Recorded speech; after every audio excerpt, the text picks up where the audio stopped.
Good afternoon. I'd like to call to order the special meeting of the Oklahoma City Metropolitan Area Public Schools Trust for June 10th, 2012. First order of business is to approve the minutes of the June 19th meeting of the Trust, and I would recognize a motion to that effect. So moved. It's been moved. Is there a second? Second. Moved and seconded. We'll vote. Approved. We're now being asked to approve the schematic design report for John W. Rex Elementary School, Project ES35. Mr. Todd. Mr. Chairman, we're glad to bring you today a presentation for the schematic design for what's formerly known as the Downtown Elementary. It's now John W. Rex Elementary. And we have from the Architectural Partnership, Mr. Scott Parker, to present that to you.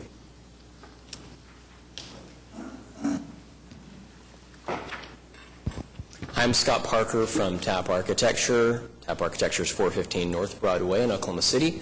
I'll be presenting this John Rex Elementary School presentation, which is a collaboration between TAP and Canon Design, our design consultant in Chicago.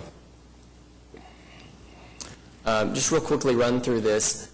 This project went through a previous site selection design time, where this site at Sheridan and Walker was selected, which is a couple of blocks west of the Myriad Gardens, and also the current parking lot for the Devon workers. And that proved to be the most profitable site for the kind of teaching that is thought to go on here because of all the amenities around it.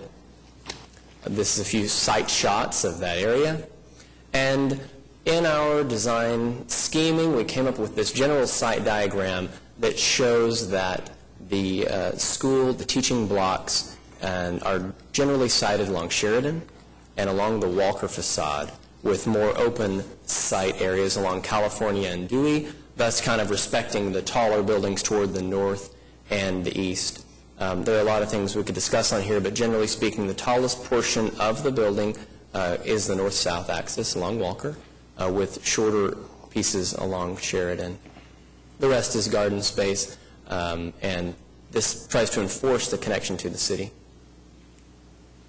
There are a lot of important things about this site location, building placement, obviously, that I've mentioned, also queuing and drop-off, because we want to be aware of all of the site issues with queuing from all the parents and all the children. So this allows the greatest queuing distance down along Dewey, and then California, if needed, up to 450 feet approximately, and then trash and service and delivery that would happen along the west face along Dewey. 3 schemes were developed, which I'll go through briefly. All of them have the same site diagram, with the building along Sheridan and along Walker, with the green space to the southwest of that core. Scheme 1 was based on the contract square footage, 54,510 square feet. It is a double-loaded corridor scheme, very simple. Scheme 2 is the same general idea, except some things were not able to be included under the contract-based 54,500 square foot model, and so had to be made into Scheme 2, which included all of the MAP's needs plus necessary square footage increases, which made a total building for Scheme 2 of 62,000 square feet. Again, same general site layout along Sheridan and along Walker, although this scheme has some open space along the Walker along Walker to have some site visibility through. Scheme 3 was a greater development of Scheme 2 and went away from the double-loaded corridor into a single-loaded corridor and tried to play a little bit more with the frontages on Sheridan and Walker, and also included a gym in this scheme, so the total square footage of this was 71,200 square feet, including the gym. There's some upper floors here. This was the first scheme to offer the idea of an alternative teaching method, and instead of having lots of singular blocks of classrooms, has more group blocks. And then Scheme 4 was developed off of the interest of an outside group, Quality Schools, to make the John W. Rex Elementary a charter school. They continued to do interviews with users and people on that board, and these bullet points were developed from those from those interviewed: defy limitations, dream big, be a model, expand opportunities, ground students in a foundation for learning, unite diversity, and catalyze the downtown community. Some big ideas to try to make a big idea school. I'm not going to go through all of these in detail, but there were lots of design drivers that influenced this scheme for Boundless Academy, and a square footage was defined based on this model of 79,000 square feet. That does include a gym. Generally speaking, the idea is that the teaching methodology here would be both in the classroom but also externally. So if there was a certain class interested in music or science or some other cultural thing, they would be able to use the city, the assets around it, and either invite them into the school or take the students out to the city. The budget initially on this project was $9 million through MAPS. The recommended option, Scheme 4, Boundless Academy, is $14.25 million. Funding sources, public, are $12 million, with private sources of funding making up the additional $2.25 million. The schedule, we have the schematic design report completed in June 2012. Preliminary report we expect to be done August 2012, with plans and specs following shortly thereafter in November. Bidding will start and finish in January 2013, with construction beginning right thereafter and completing in May 2014, which allows 3 months to the open date of August 2014, so they can get that school open, operating. Thank you. How did you make up the difference between the PIP 9 million and the 14,250? I heard you say private sources and additional money from the projects. Correct. I mean, from the PIP contingencies. Is that where the money saying came to get from from? the 9 million to the 12. Is that correct? 14. Well, 2.25 is from private funding. Has it already been raised? As I understand it, it has. Okay. And then the difference between 9 and 12 is just from the MAPS side. I'm not sure I understand.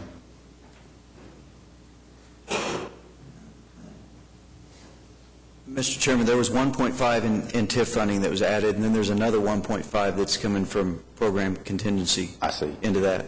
And then there's been private funds raised to the other 2.25 that he's talking about that's coming from the Quality Schools Board. Okay.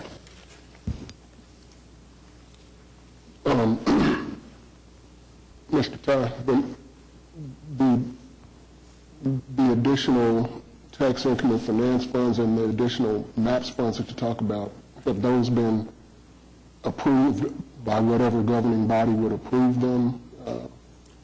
The TIF money has been approved. Proposal? Yes, the TIF money has. I assume that we'll be coming back with a PIP amendment to you for that. For the project contingency coverage? Right. Okay. When do you think that will be? Soon. Okay. By approving the schematic report, have we committed to those funds? I'm sorry. By approving the architect's schematic report here, which, has a budget of $14 million, have we committed to spending those additional MAPS funds? I'm going to say I don't believe so. I do not know that answer. No, I would say no, that the commitment of the $1.5 million to fill that gap would not take place until this body approves it, and then I assume they would need to go to the city council. I think what we're talking about doing is approving the schematic design subject to the project contingency funds of $1.5 million being approved with a new PIP plan. Correct. And if the TIF money's already been approved, that we don't have to worry about that. But I think that's where you're headed, isn't it, Anthony? Yes. Yeah. So we would have to, any approval we would make today would be subject to the PIP being revised to have $1,500,000 of additional funds available under the contingency to go into this school. Yes, sir. Correct? Yes, sir. Are there any questions about that? Okay, this is a different subject. Okay, so where we went from the basic layout to the alternative scope that you talked about, which I understand is at the suggestion of the committee. My question is like, I guess, kind of an old school, classroom in a row kind of guy. I am not picturing how you went with, there's a total of like 20 classrooms here down to about 6. And I'm having trouble envisioning how that works for 500 kids. I understand the spaces may be bigger, but how can you, if you're going to have 100 or so kids in each grade, I'm picturing 100 kids in one space at one time, and how does that work? No, there are still individual classrooms, and if I know how to go back here, hold on. Yes. Okay. So I can take a minute and explain this piece here, because there are the same number of classroom zones, but they're described in different terminology than would be a regular 750 square foot classroom in a typical MAPS model. And so in this scheme, each classroom is called a base camp. There are 4 classrooms in this scheme. They're each 900 square feet. And so this is indicative of like one grade, basically. And so 4 classrooms and a flex area make up one zone. And so there are still, generally speaking, the total number, which would be 35 or something classrooms, that still exists here, divided between the K through 6.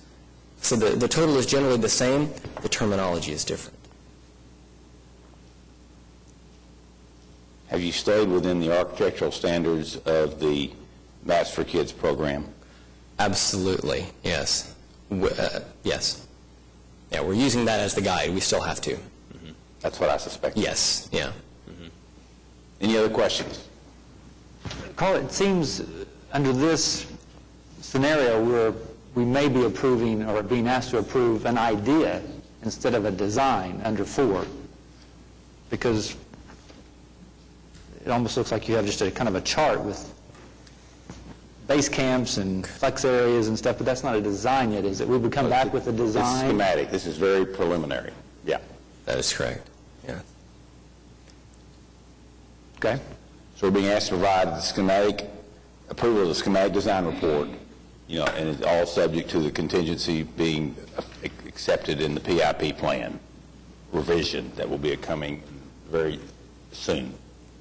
Mr. Chairman, let me ask David a question.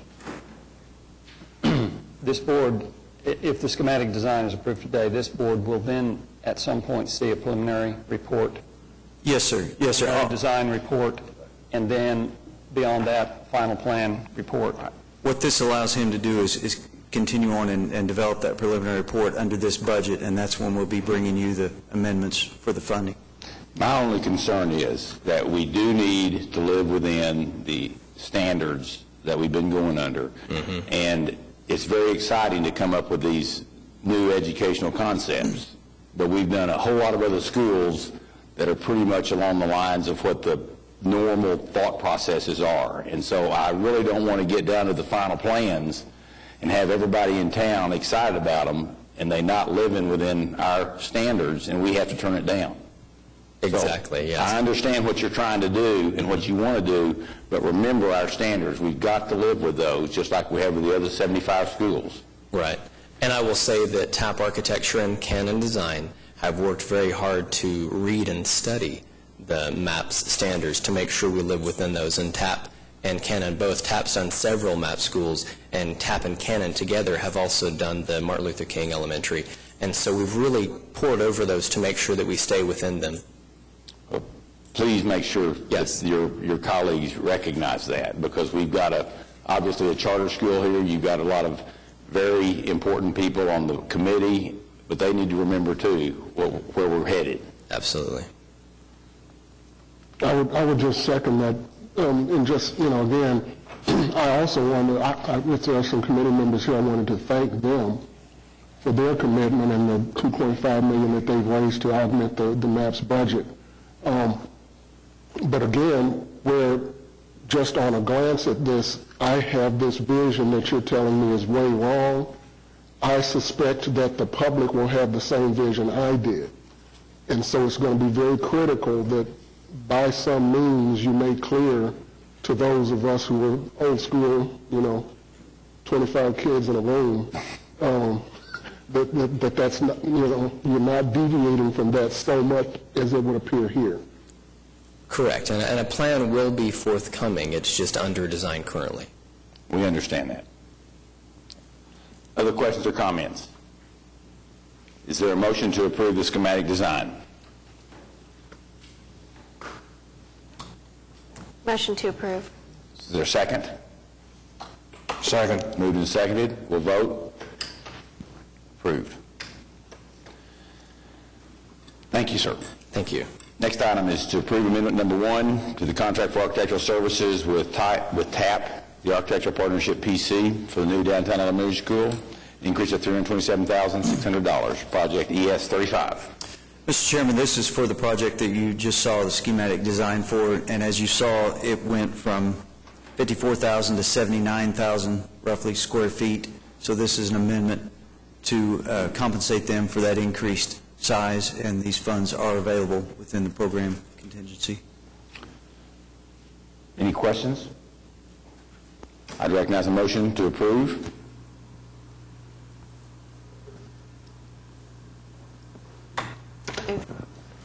Move to approve. I was just going to ask the question. It seems to get back to the original question of, is this contingent upon final approval? What happens if we decide we want Scheme 1 when this thing happens? And we're back to 54,000 square feet. Does this commit, like Anthony said? Well, this would commit that money for them to design. 79,000 square feet. That's correct. And but it doesn't. Then it's 54,000 square feet. This doesn't. But there would be some percentages that fee wouldn't be all spent right then, if that's any consolation. Okay. There's a motion. Is there a second? Actually, I now have a question. Okay. Based on Mr. Decker's question. So we're approving, though, just the design of that 79,000 square feet. If we then later decide and don't approve the program contingency funds and go back and approve the original 54,000 square feet, that will have already been planned out as a part of this scope? Yes. So we won't have to go back and redo that? I would assume that would happen at preliminary report stage, so it would be 40%, 50% of that fee would be spent to that point. I'm using round numbers, but it wouldn't be the entire fee if you did choose to go back to the other schemes. Okay. Okay, is there a motion? It moves. Is there a second? Is there a second?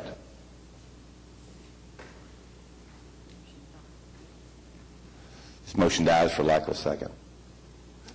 Moving on. We have 5 change orders. We would like to approve those if everyone feels comfortable with it.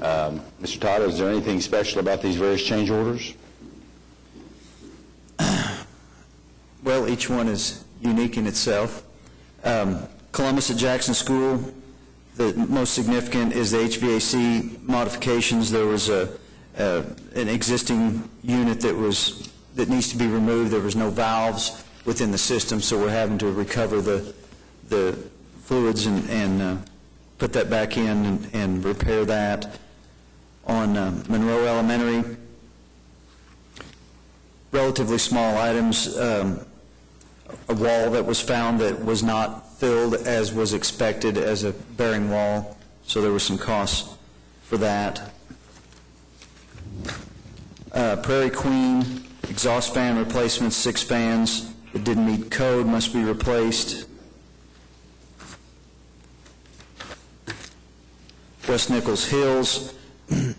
This is an attempt to help with a bond project also. There's a gymnasium being put with this school, and in order to get the fire hydrant coverage that we need, we're going to upsize this fire line because you can only put one fire hydrant on a 6-inch line. We need to put 2 in order to cover this, and it's more cost-effective to come this way, so we're upgrading the line to an 8-inch line. It's $16,000. And then the early start fire alarms group 3, there was some damage to some wires, and that's just to repair that wiring.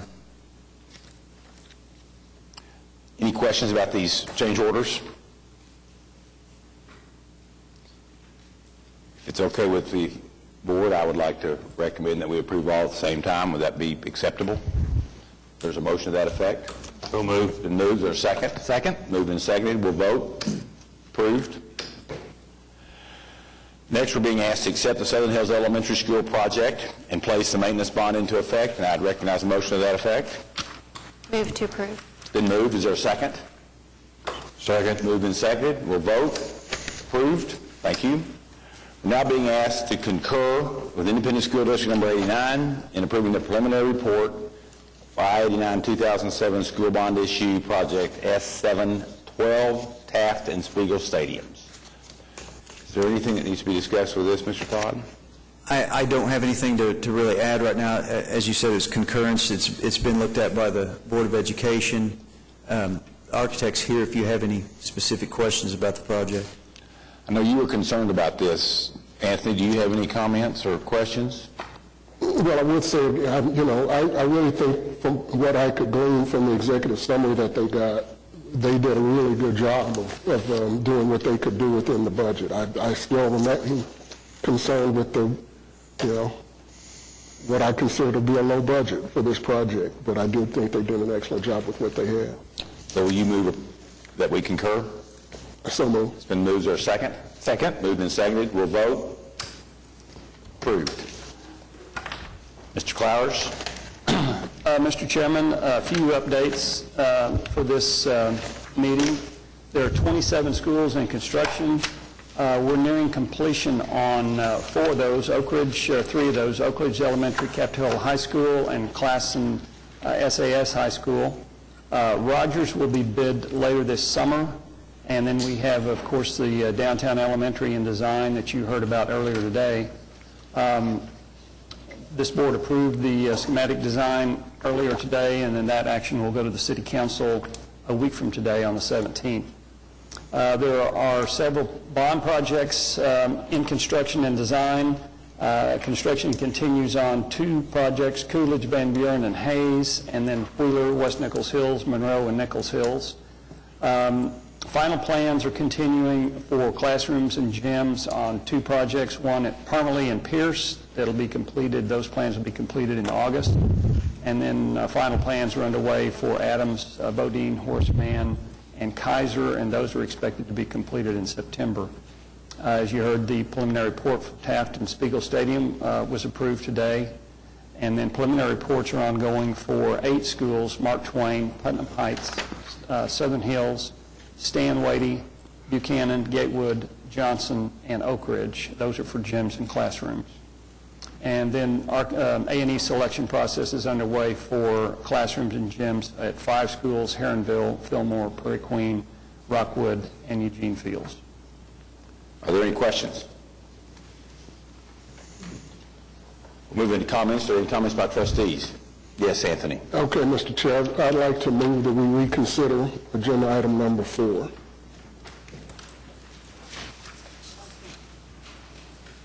Trustee, there was no action taken, so nothing needs to be reconsidered. You can make a motion.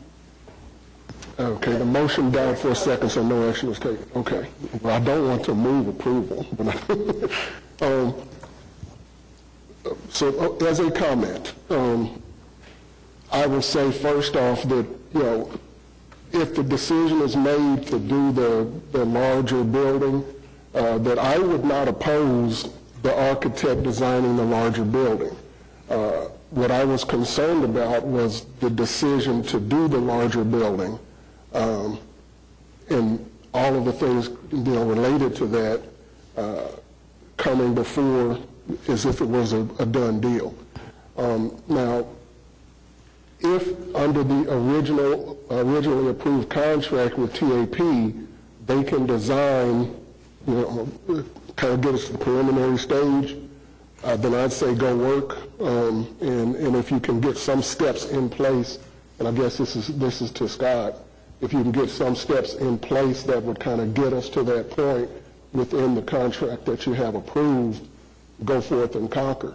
But I was just uncomfortable with certainly seconding the motion to change the entire scope of the project like that, and that's why I was not going to second. Other comments by trustees? Any comments? Are you getting ready to hit your button? I was, but I changed my mind. Oh, okay. Any other comments from trustees? Okay, we do have comments from citizens. John, do you want to be for John Haley first? You'll give your name and your address, and you did see limiting to 2 minutes.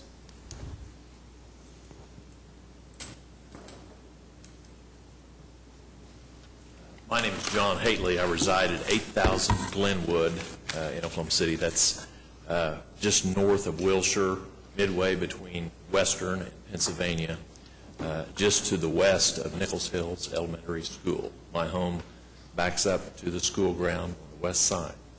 And we're appearing here today, and we appreciate the opportunity to appear today, just to make this comment, to express our concern. We are all aggrieved by the placement of the gymnasium project where it is on that 7-acre tract that is a portion of the same platted area that our residents are in. All of these properties are within Pennington's Nickel Hills addition, which was formed in 1952. I've resided in my residence for the last 25 years. The neighbor to the north of me, Dr. Mueller, who's here, is going to speak. He's been there 30 years. The Taylors have been in their residence 20 years. The Sandbars are here. They've been there for over 40 years. Our concern is we were not consulted. We were not reached out to in any meaningful way. We received no notification of any type when this project was in the planning stages and when it was placed. Our first notification that a gymnasium was going up basically in our backyards was when were greeted one morning by bulldozers taking out the mature trees that had previously been on a gradual hillside slope behind our homes. And we immediately got together, started taking action, researching, trying to figure out what it was that was going on back there and who were the responsible parties for it. And once we did get into the information pool that we found available to us online, we've learned more. We've had some cooperative meetings with some of the staff people here, and we've learned additional information. But we are aggrieved by the placement of that, and we'd like to be included and posted on your next docket, which I understand is a week from today, on the next agenda as a specific agenda item so we can present our arguments and request that gymnasium be relocated to an area away from our back property lines. The site where it currently is has been built up tremendously. It's actually higher than the fences along the backs of the residents that back up to the school.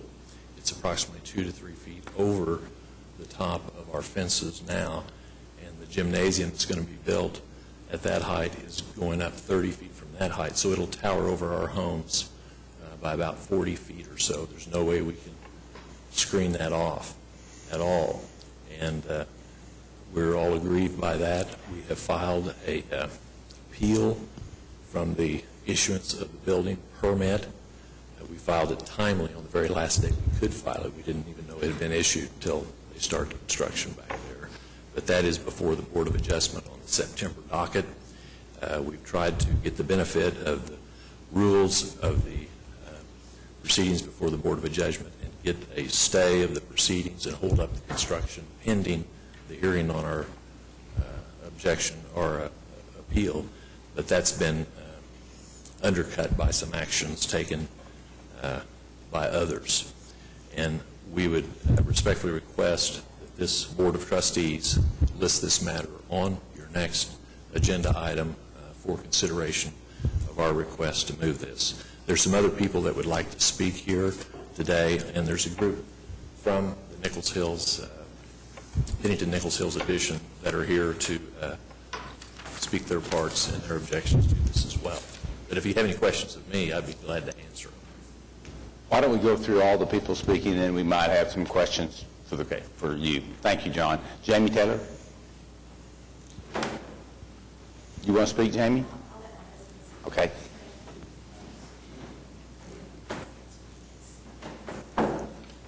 My name is Mike Taylor, and that is Jamie Taylor, my wife. We reside at 7912 Glenwood Avenue, which would be just south and west of the proposed site for the gymnasium.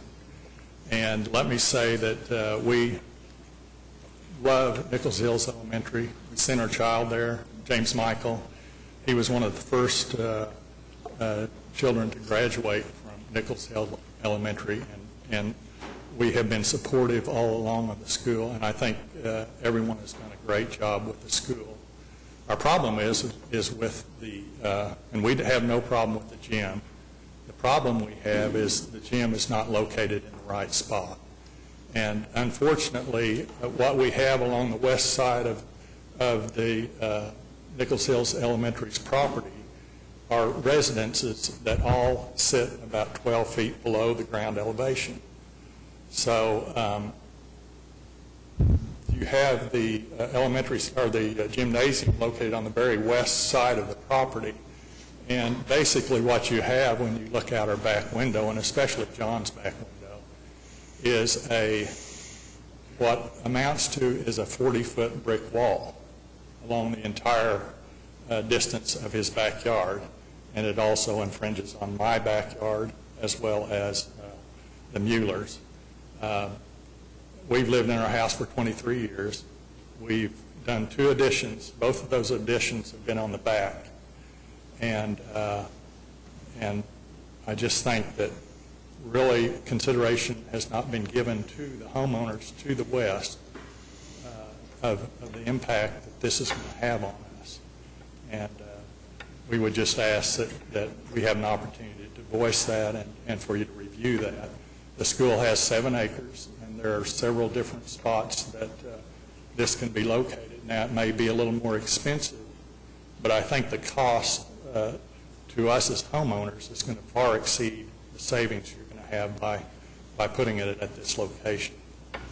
My only other concern is drainage. I've had a couple of times now that water has come in my house, and that's as a result of the drainage from the schoolyard. When the new buildings were put in, all the drainage from the east side of the schoolyard was moved back to the storm sewer on the west side of the schoolyard. And there you have about a 10-foot, 12-foot area for all the water to run into. And when you get a heavy rain, it runs right past the storm sewer into our backyard. And now with the addition of a large gymnasium, I think that's going to be even more of a problem. So that's really all I had to say. So. Thank you, Mike. Mr. Mueller? I'll be extremely brief since most of the points have already been made, Mr. Chairman. But again, I've lived at my house for 29 years, and we've been good citizens and have been also very supportive of what's been going on. We want to see a strong elementary school there. But the positioning of this gym, just makes our properties, so much less valuable than all the amounts that we put into them to make them beautiful, etc. And it's going to present us with a real problem if ever there is a time that we do want to sell our properties. As you can see from that picture, that's a depiction of the gym that's currently being built at Coolidge Elementary School, placed basically where Mr. Haley's view is. And it's pretty representative of what the height is going to be. And basically I can I would assume that most all of you, if you were in Mr. Haley's shoes, would not like to see that view out of your backyard. Again, as Mr. Taylor has said, drainage issues have been a problem. We continue to be concerned about them, and going forward, we don't think that they will be any better than they are now. So we thank you very much for your consideration, and hopefully we can be on the next docket and hopefully move something so that that gym can be relocated to a more appropriate site. Thank you. Thank you, Mr. Mueller.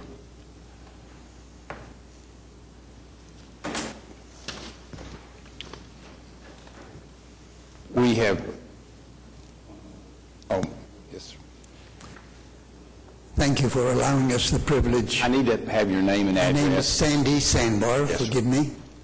My wife and I live in 8100 Glenwood. We abut the school. In fact, we have been living there for 42 years. We've been privileged to have our children go there. They crossed over the fence in order to go to the school. It was wonderful. Now, there are really three primary issues. The first is that we have never been informed of the development, and we have had no notice. Due process has been frustrated in this case. Number two, there has been no study of the flooding, which is a serious issue that cannot be overlooked.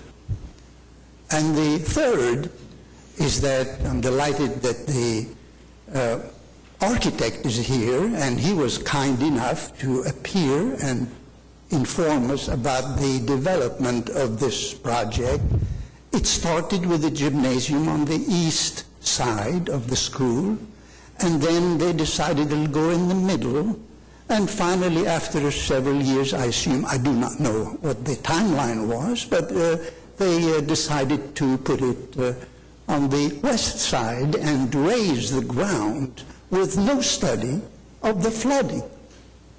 We are all affected by that. We are here because our due process has not been followed. None of us knew about this. And we are the people adjacent, all of us, about the schoolyard. And now we are faced with problems that we have to deal with, which is the flooding, which is number one. And number two, the architect informed us that he recommended that the placement of the building would be in the middle, which would be what we would recommend. That would hopefully diminish the problem of flooding, and that would also improve the looks in the backyard. We ask you to please be so kind to reconsider this, allow us to make an appearance in whenever there's the next meeting for a specific item, and we hope that you will be so kind to listen to us, citizens who are extremely concerned. I, too, am very proud of that elementary school. I'm very proud of what is being done to have a gymnasium. We just are asking to move it to the proper location, which is the middle, which was recommended by the architect. And I thank you. Thank you. We will consider everything you all said and be back in touch. Any other comments from citizens, trustees? Yes, Claudia.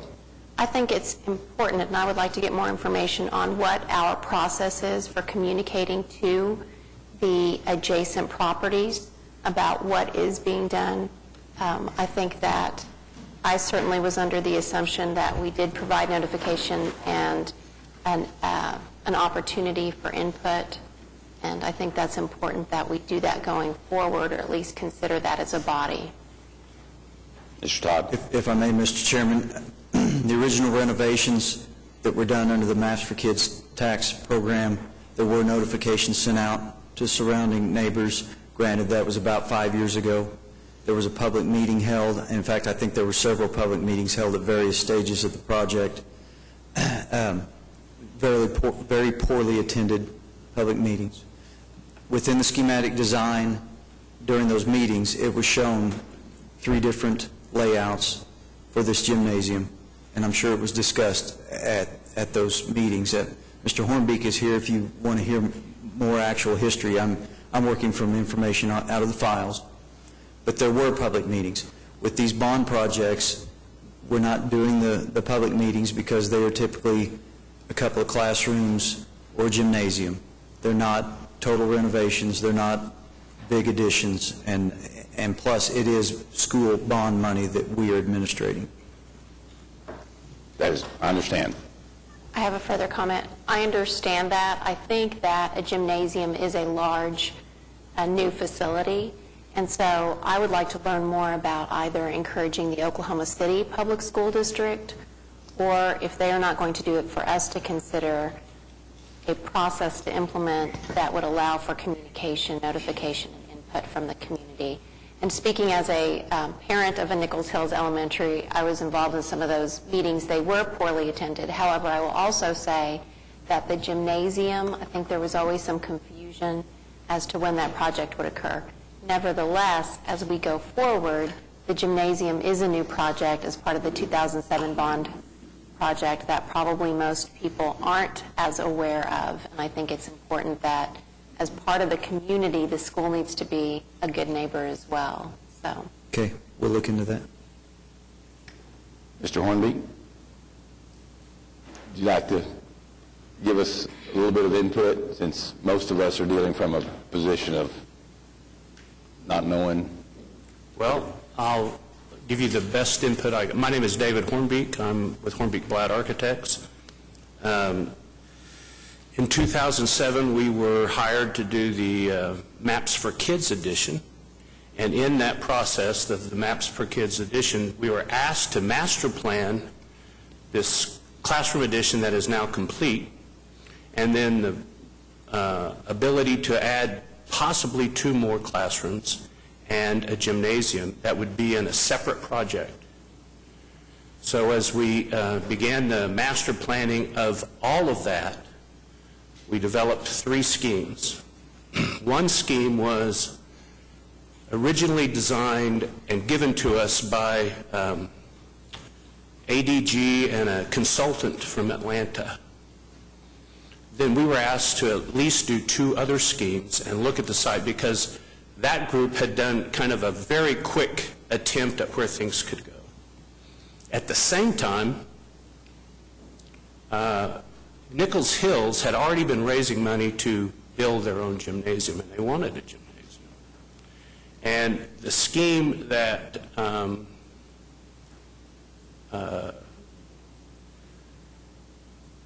that the consultants from Atlanta did not have the gymnasium located where the school staff and the parents thought it might go. So we developed a scheme that would address that, and then we developed a 3rd scheme.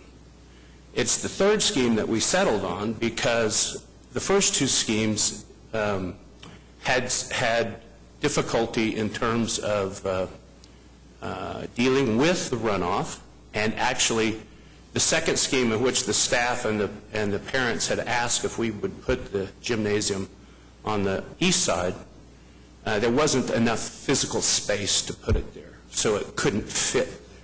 That was the reason it was nixed. We never did a scheme where the gymnasium was in the center, and so I'm not sure what that's coming from. But we did pursue as hard as we could placing the gymnasium on the east side until we discovered that drainage issues, and we would just compound drainage issues, and it wouldn't fit. If it wouldn't fit, it wouldn't fit. So, is there something else you'd like me to comment? I think the bottom line is that this is the school district's money.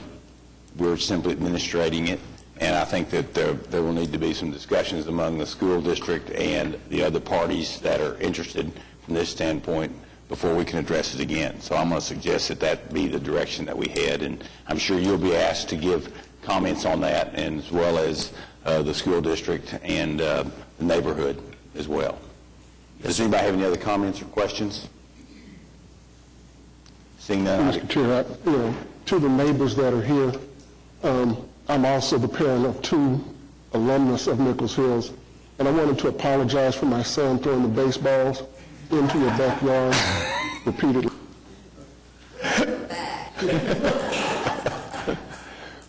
With that comment, we are adjourned.